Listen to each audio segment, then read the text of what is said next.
Hello Aries, Aries rising, and of course all of you Aries moon people out there, this is your weekly astrological end card horoscope for the week starting February 10th, 2020. And just a quick reminder for everybody out there, should you ever wish to get a session with me, you do need to go on ahead to my website, it's integrativemysticism.com, or of course you may also just simply follow the links below. You might hear some noise in the background during this video just because somebody upstairs is moving out. So I apologize for that, okay? But I figured the show must go on, and my New Year's resolution was to get videos up earlier. That was it. So, what is going on when it comes to your astrology over the course of this coming week? Well, it's all about Venus, the planet of love, affection, harmony, and attraction, which is actually in your sign. So you get that wild card blessing to apply wherever you want. But on Monday, we've got very special energy going on with Venus conjunct Chiron in your sign as well. Chiron is the wounded healer. Chiron talks about old business, old wounds, old issues, things that we might feel are pieces of unfinished business that are still maybe not wreaking havoc in our lives, but maybe holding us back a little bit, maybe making us timid to act, maybe making us be afraid to take a certain risk. But with Venus conjunct Chiron, we actually see some kind of gift.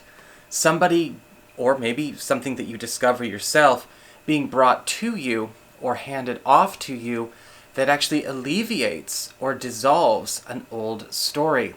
Because with Chiron, it is about the old story, right? It's the narrative, it's the memory, it's the experience. Sometimes we, as just fallible human beings, can often identify with our pain or identify with what pain we've been afflicted with or inflicted with. Well, with Venus conjunct Chiron, there is an opportunity for alleviation and release coming this week. This could have to do with a very specific narrative, or because they're both occurring in your first house, this could be even something very, very old, even going back to childhood, or going back with our family. What I like about Venus, though, is that it's almost like giving you a chance to have a different life, or a different timeline, should you actually accept that that other narrative no longer is applicable to your life experience. We don't have to identify with it, we don't even have to let it be there, because with Venus conjunct Chiron, we see a scar being deleted. On Thursday, we've got Venus, still in your sign, creating a T-square in your chart. Now this is a T-square between the North and the South nodes. North node being our toughest challenges, but our biggest rewards, and the South node being our crutch, our default, the way we cut corners to get by easy. And this is occurring with the North node in Cancer, your fourth house of home and family, where you plant your roots, how you make your stability, create a sense of stability or a sense of home base, and your South node in your 10th house, making your mark on the world, maybe doing things for other people, focusing on status and upward mobility.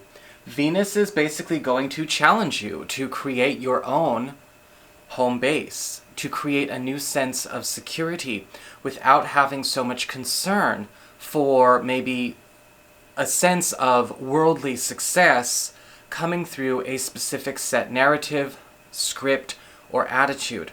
The South Node can sometimes talk to us about where we might accidentally be doing what we think we're supposed to do based on examples set before us, copying and pasting, maybe focusing too much on easy answers, and that's all coming through the 10th house. Whereas the 4th house is sort of like, hey, how are you creating your new normal? How are you setting up your home base? How are you doing things like family? Setting up your own sacred space, maybe in a sense like that. Your own sense of protection, planting your roots your own way.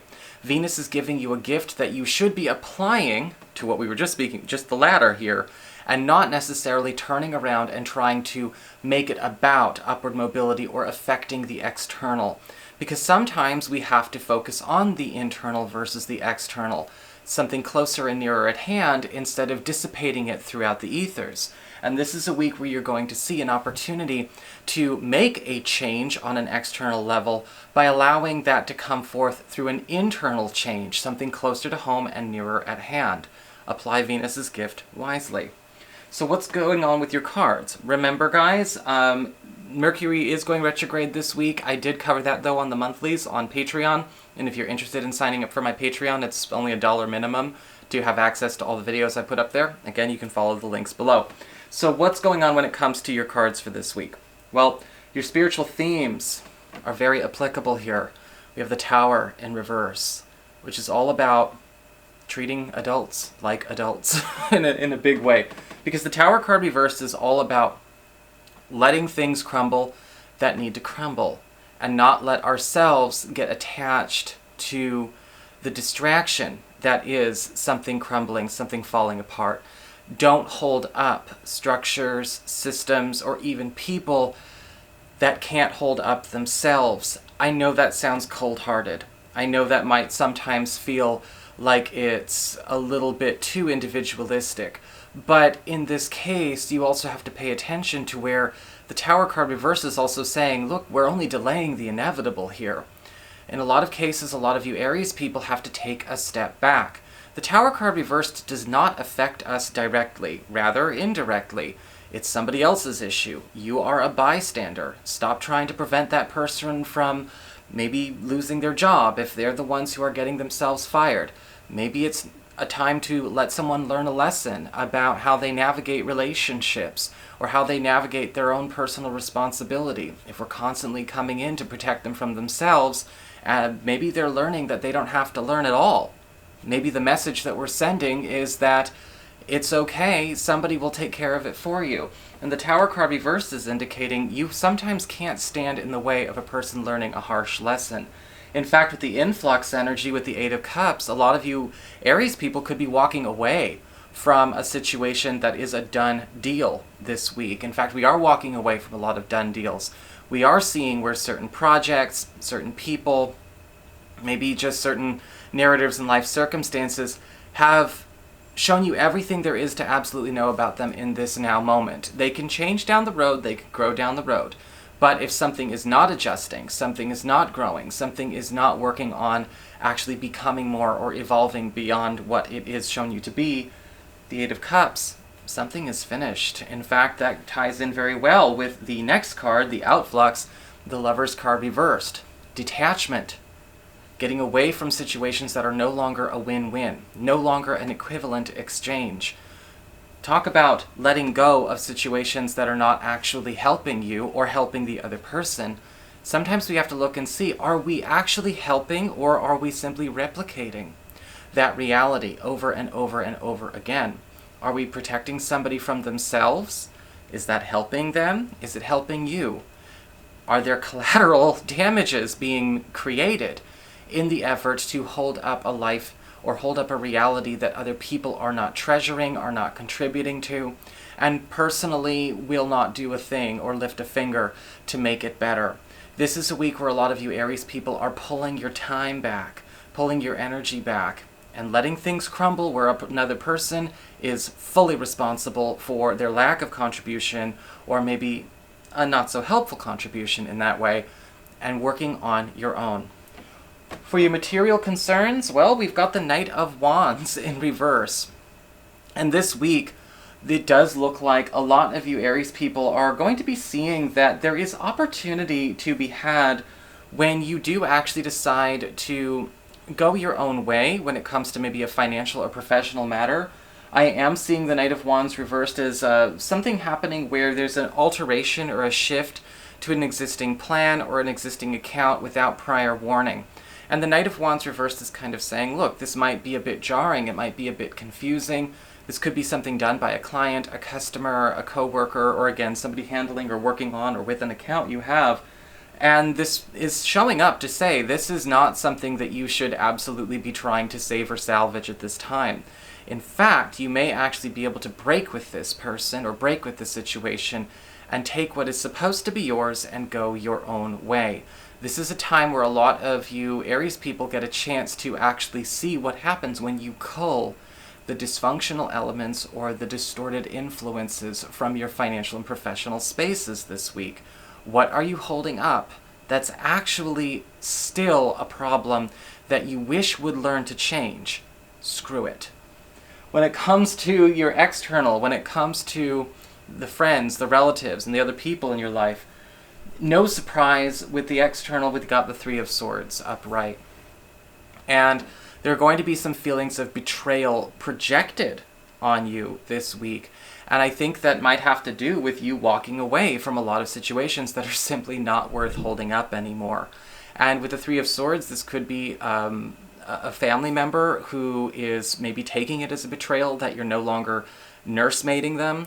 It could be a friend who is taking it as a betrayal because you are no longer covering their ass. It could be that with the Three of Swords, maybe even you feel the betrayal of somebody actually wasting a gift, a protection, or a bit of support that you have given them. And it's time to acknowledge what you see. Don't overlook it. Don't make it out to be some special narrative about a person learning on their healing journey. Take a step back and realize that everyone has free will, even if they don't know how to use it. When it comes to the relationships zone, you've got the Ten of Swords upright. And it does look like there's going to be a very similar feeling coming from your partner. And I feel like it might actually be affecting your partner in a very different way. I don't see something bad happening to your relationships at all this week, but it could be that a partner or a crush is actually feeling that betrayal from somebody in their life, or maybe be feeling backstabbed by a mutual friend or a family member or an in-law of one of yours. And they're definitely getting on this bandwagon of F it, all of it. Because with the Ten of Swords, I am seeing a big no being thrown down. Now, some of you who are single, or some of you who maybe just recently started dating somebody, may decide to put the kibosh on it for another alternative this week. That's also on the table for you. Because with the Ten of Swords, it could be that maybe somebody we started seeing a couple weeks ago is, those red flags are on fire, and we see a better alternative, and we say no and go in that direction, and that's fine. But for those of you who are currently coupled with the Ten of Swords, there is this big mutual understanding that we've got to clean up our social act. We've got to clean up our social space. We've got to clean up our family space. There is something going on. We have let something into our experience or into our atmosphere that is actually polluting it.